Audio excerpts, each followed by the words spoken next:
It's 26 before 5. This is Today here on ANC. If you have just joined us, well, a warm welcome back to you. Now, a witness has detailed events leading up to the gunning down of former ANC Youth League leader Sindiso Magaka. The case was in court today and the accused have all pleaded guilty.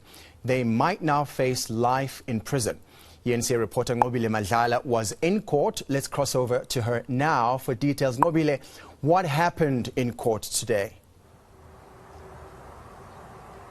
Well, it started, of course, with carrying on from yesterday. We do know that Umzimkhulu local mayor, Ujabulile Msiya, was a friend to Sindiso Magaka, but also a colleague in the work that they were doing. She started detailing exactly what happened on the day when they got shot at. She says that she was in the car with Sindiso Magaka and another person. But she explains what seems like a movie when she explains how she could hear the sounds of the bullets hitting the car as she was inside. She says before that happened, Sindiso Magaka turned around and said to them, "Do not scream," and he then went on to say, "We're about to get shot at this point." And then after that, they started hearing gunshots, and it started hitting the side of the car. And she says they just kept quiet, and it went on for quite some time. She explains that the assailants then went on towards the front, but mostly shooting on the side where Magaka was sitting. We do know that Magaka was the one that was driving because this was his car, but of course they were parked, and both of them, she and the other person, were at the back.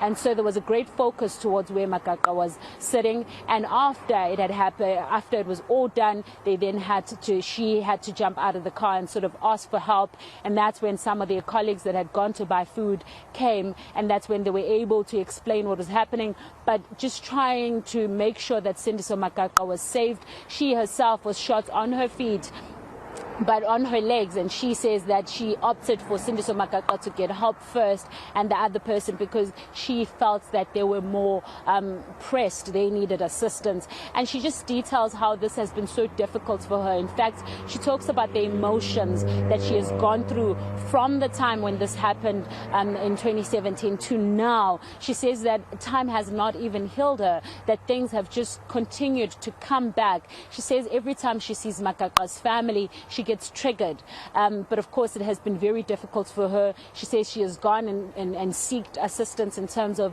making sure that she can talk about these events that had transpired on the day, but it continues to haunt her till this day.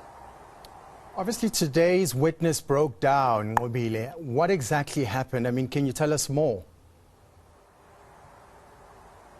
Well, so when she was asked by the prosecutor to sort of detail exactly what happened on the day, she then started talking. And when she tried to sort of explain, you sort of saw her go in a trance and remembering what really happened. And then she started crying and she almost tried to stop, and everybody asked her, "Is she all right?" But she still wanted to continue and she couldn't continue, and therefore we had to adjourn for a break because this was so difficult. And of course for her to come back and explain how difficult it was to be in that car. But when we saw her crying like that, we also saw the family.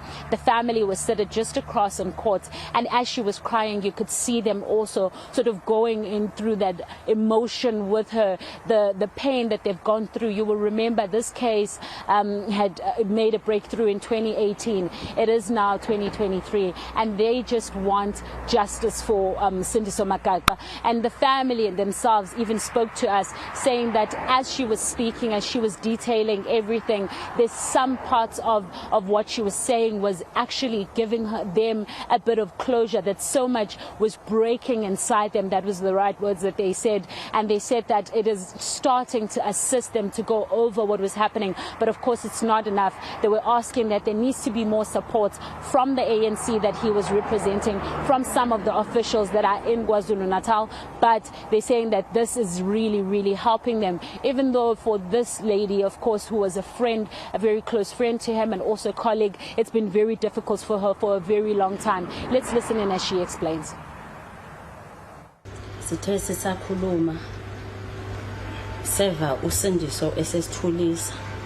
Whilst we were having this live conversation, Cindy said that we must keep quiet.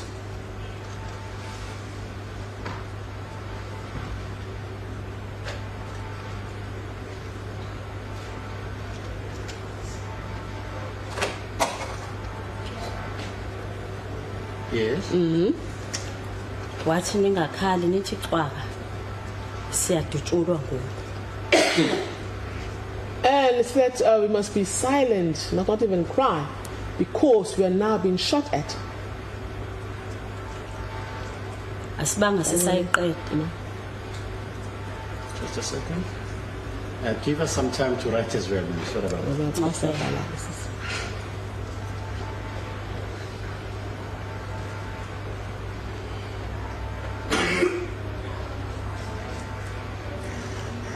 Yes.